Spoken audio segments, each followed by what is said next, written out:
God said, I'm going to let all my goodness pass before you. That's the glory of God. I'm going to let all my goodness pass before you. So when you begin to experience the goodness of God passing before you, that's the glory of God. You know? I'm truly blessed by this ministry. Some wonderful people in this ministry. You know, God has placed some people in our life. I was saying to a sister Thursday night that God placed Ruth in Naomi's life, not for what Naomi could give Ruth. God placed Ruth in Naomi's life. Ruth follow Naomi, not for what Naomi could give her to. You know that? Yeah? Naomi were going back home without no hope ahead. Naomi said to Ruth, if you follow me, I don't think you will get an ex-husband out of me. She speak the same message to Afra, one turn back. Some people after a while when them she said, can't benefit nothing from you. And it's just be a darkness surrounded, they're gonna leave you. But God placed some people in our life, not for what we can't give them. And Ruth hang on to Naomi. And you know the story when God turned it around. God bless you. Pastor, God bless you. Sister what? Sister Artwell, God bless you all. Thank you for praying for me. Because you know, every level that God brings us, and every level He brings me, I ask God, give me wisdom for this level. Give me knowledge, give me understanding for this level. Solomon asked for it. So I ask God to give me wisdom, give me knowledge, and give me understanding. Because every level there's another devil. Every level there's another devil. And you know the experience for the past month is, it was a glorious experience. It was a test of faith.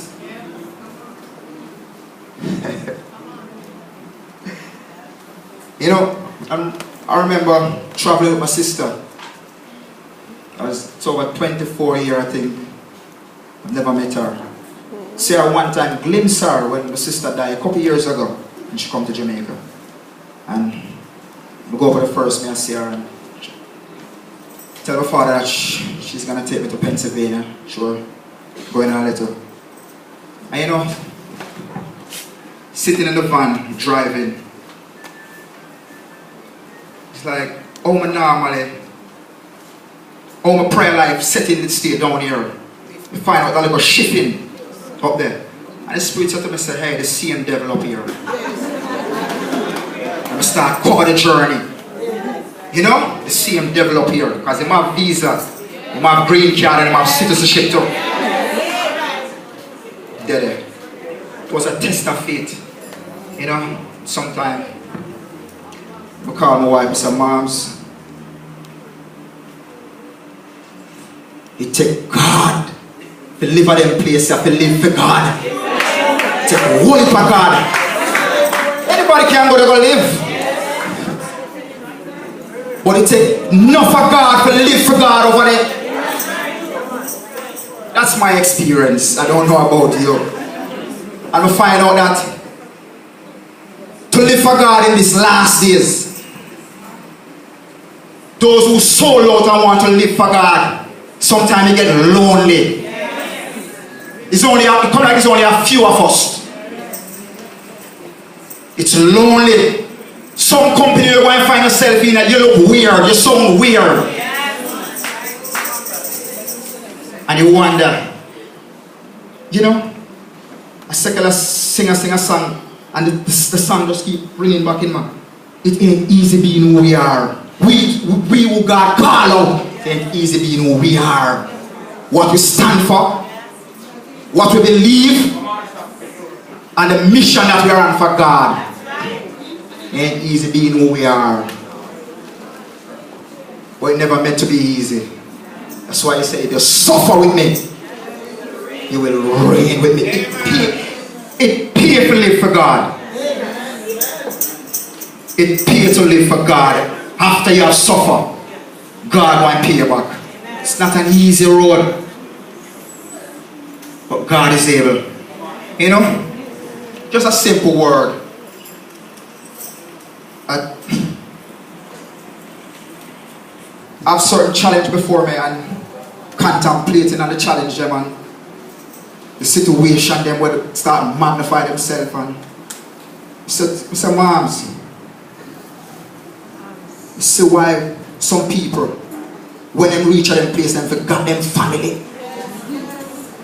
When they magnify certain situation where them, you know, to come back on face and them say to themselves, say, why, but they are so why bother?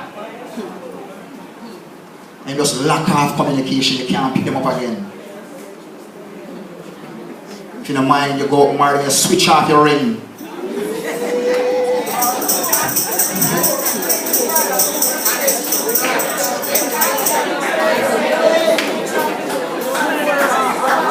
It's a man to tell God, you know? But when you know that the purpose of God is on your life, He will give you the grace. It feels lonely sometimes.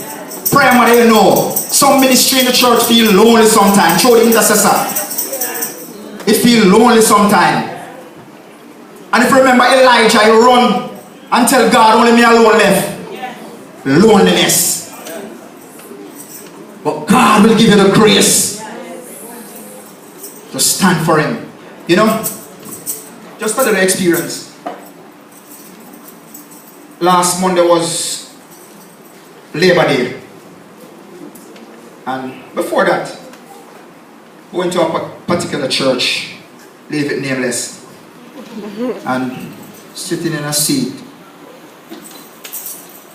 And a lady sit beside me.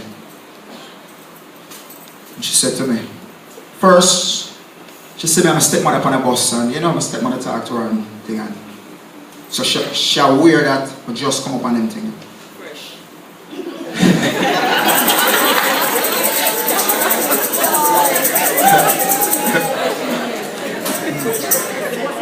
She said to me, so, I attend the church, and she sit beside me. She looked at me, she said, you have a Facebook? I said, no. She's silent. She said, how come you don't have a Facebook? You need to make one. I said, yes, ma'am. So I said, why you ask? She said, she like me.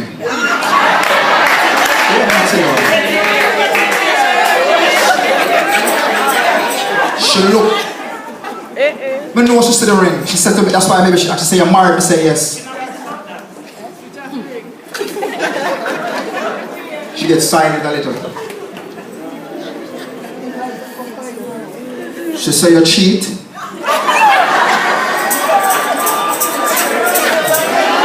And I laugh.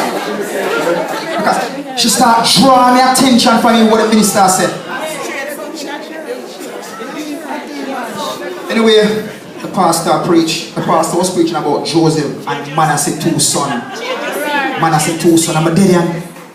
You know?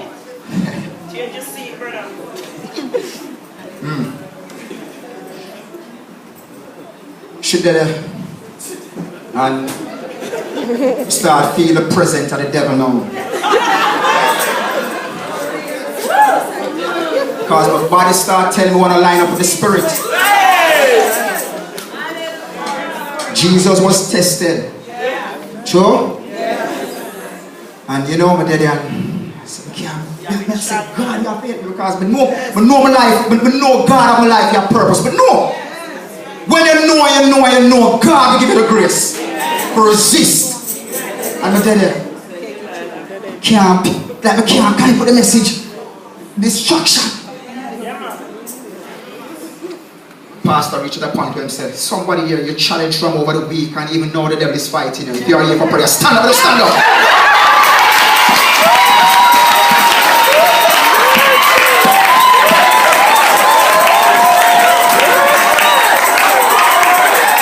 you are here and you need prayer, stand up. Just stand up right side her. He said, no, kill that demon. Just stand up. She look. Pastor, pray. When I sit back down, I said to her, I said, you know that I'm a Christian. She said, I'm a Christian too. She said, I'm a Christian too. I said, what do you want? Anyway, the following week, Auntie bring my stepmother bring me in a different seat. She sit before me now. But she ended up sitting right beside my stepmother. The first evening I go, I said to my stepmother, I said, Miss Nama, it take God to live for God now, you know. Take whole back, I said, even in church, the devil come. I never really suggest it to her, you know. So, the member from our church, I never really say it to her. I say, even in a church, the devil come for you now. When you have a purpose with God, he might come for you even in that. He might come for you. And even when you don't notice him, Joseph never noticed Potiphar's wife. The Bible says she noticed him. The devil will watch you. So the following week, after service now, we leave out. The first before we leave, we leave the bathroom and leave the thing them on the seat. With the altar key work one and thing, and when we come back and we tell my stepmother, I say, you bring them thing to come. I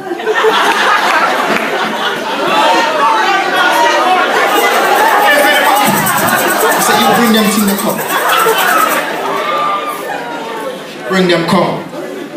Believe me, and leave out. The other week now, when I reach home now, my stepmother said to me, you know, such and such asked me, say, why we don't stay and eat after church? Because you know them churches sometimes, they always have something after church. Always have something. I said to us, I said, we don't really reach a stage, but we keep something after church sometime. But we get it. Our church, we get them. You know? We said to me, she said to me, the sister said, oh, comes, you know, stay over for they could get together and thing. And my stepmother said, maybe he just want to leave, go home after church and so. She said to my stepmother, you know, like, so when I go down, she said, Tuesday. She said, so you not like up here? So my stepmother said, maybe you want to go home to your family. I said to my stepmother, you think she want to hear that? And so now I start to my stepmother what I want. I said, she don't want to hear that until I go home to my family. You know? After that, Monday holiday, my brother said, don't bring me go, them have something at Brooklyn. It's something with the Caribbean, everybody come together, thousands of people, and, you know. Then my stepmother said to me, should I cancel it? And I said, no, you go down now. Don't go. Don't go. Flesh won't go. Stepmother started telling me, says, a kind of carnival thing. We start, you know, get the reason why I'm not going now. And he said to me, that's true, I kind of tune into the news up there, the world news. She said to me, listen, them big crowd of the suicide, them a target now. And big crowd of them want, don't go. You go down tomorrow, we don't want nothing to you. You go down and I say, alright, and I follow her, I'm going to go. The morning now, and the next morning I leave, come on. My sister, my auntie called me and said, a morning when I leave, call me, pray for you. I said, alright. I wake up, about 1 o'clock, my stepmother wake up and she start fix up everything. I call my auntie, and she say, you ready now? I say, yes, and she start praying for me. She said, cover. She start cover. She don't know, brother come for me now. I'm going in the car. I remember as I'm reaching in the car, he said, yeah, we have a New York now. Fast now, so. And I said to him, say, we already cover, man. My auntie cover the driver, cover the pilot, cover the road, cover the passenger, cover the... And he said, alright. And we head out. When we reach